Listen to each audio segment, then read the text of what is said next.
तो दो खास मेहमान लगातार हमारे साथ बने हुए हैं, पंडित संजय शर्मा जी और ज्योतिषाचार्य राज मिश्रा जी। आप दोनों का एक बार फिर से स्वागत।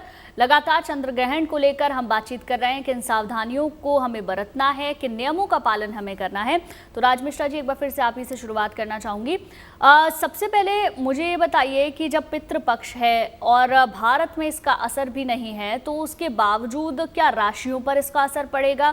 क्या, क्योंकि चंद्रमा को हम मन का कारक कह रहे हैं, क्या मनोस्थिति पर इसका असर पड़ेगा? वो निश्चित रूप से पड़ेगा। अगर मनोस्थिति की बात करते हैं, अगर हम राशियों के इंपैक्ट पर बात करते हैं कि राशियां ब्रह्मांड में अपनी अपनी जगह पर स्थिर हैं, और जब ब्रह्मांड के अंदर कोई भी खगोलीय घटना होती, अभी हम साइंस की चर्चा कर रहे थे, मैं आपको बता दूं, सबसे पहला ग्रहण पर अगर किसी का रिसर्च रहा है तो ऋषि अत्रि का रहा है।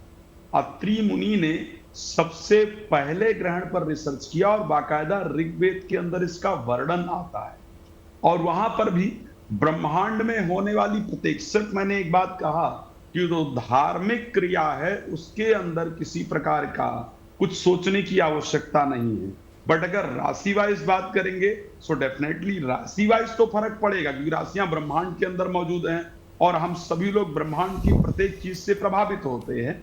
तो ऐसे कंडीशन में राशियों के अनुसार निश्चित रूप से फर्क पड़ेगा, जिसमें स्पेशली मैं कहूंगा कि मीन राशि के अंतर्गत आप भी दिखा रहे हैं और वास्तविकता में मीन राशि के अंतर्गत घटित हो रहा है ये ग्रहण। और मेष राशि के द्वादश अंश की राशि है मीन राशि, तो मीन राशि के लिए ग्रहण नुकसानदायक होगा और वो आर्थिक रूप से नुकसानदायक होगा। फाइनेंशियल जो नुकसान है वो मीन राशि के लिए दिख रहा है। साथ में नींद इत्यादि आने में दिक्कत हो, इस प्रकार की परिस्थिति होगी। इसी प्रकार अगर हम वृष राशि को लेकर के बात करें तो उनके लिए बड़ा फायदेमंद होगा, आर्थिक लाभ निश्चित रूप से होगा। वृष राशि के लिए एकादश भाव में ग्रहण घटित हो रहा है और वहां आर्थिक लाभ होता हुआ दिखाई दे रहा है। मिथुन राशि के लिए प्रोफेशनल अच्छा रिजल्ट मिलेगा, बिकॉज 10th हाउस के अंतर्गत ग्रहण घटित होने जा रहा है, तो प्रोफेशनली यानी नौकरी या बिजनेस के अंतर्गत एक अच्छे रिजल्ट मिलेंगे। अगर हम बात करते हैं कर्क राशि को लेकर के, तो धार्मिकता की कमी मन के अंदर आएगी, ज्ञान की, सोचने समझने की शक्ति कम होगी। सिंह राशि के लिए दुर्घटना इत्यादि का योग है, आपने भी सिंह को लेकर के दिखाया था और सिंह के लिए यह ग्रहण नुकसानदायक है।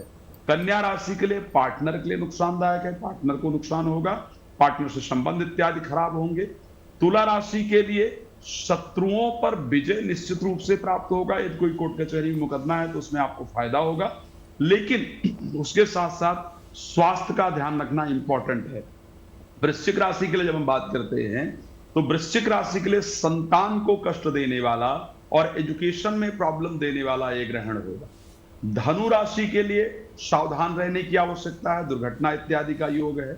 मकर राशि के लिए ग्रहण बहुत फायदेमंद होगा। अगर कोई डिप्रेशन में है, एंजाइटी में है, तो डिप्रेशन, एंजाइटी, पुरानी सोच से बाहर निकल करके आएंगे।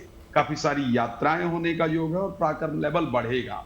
अगर हम कुंभ राशि को लेकर के बात करते हैं तो ऐसे कंडीशन के अंतर्गत कुंभ राशि में घर के अंदर कलह होने का और आर्थिक नुकसान का योग है।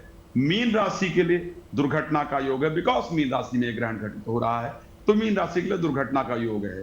तो निश्चित रूप से राशियों पर विश्व के अंदर कहीं भी कोई भी घटना घटित होती है तो राशियों पर उसका इंपैक्ट जरूर पड़ता है। सिर्फ मैंने कहा कि स्पिरिचुअल इंपैक्ट नहीं है, बट राशि वाइज इंपैक्ट तो होगा ही, सावधान रहना।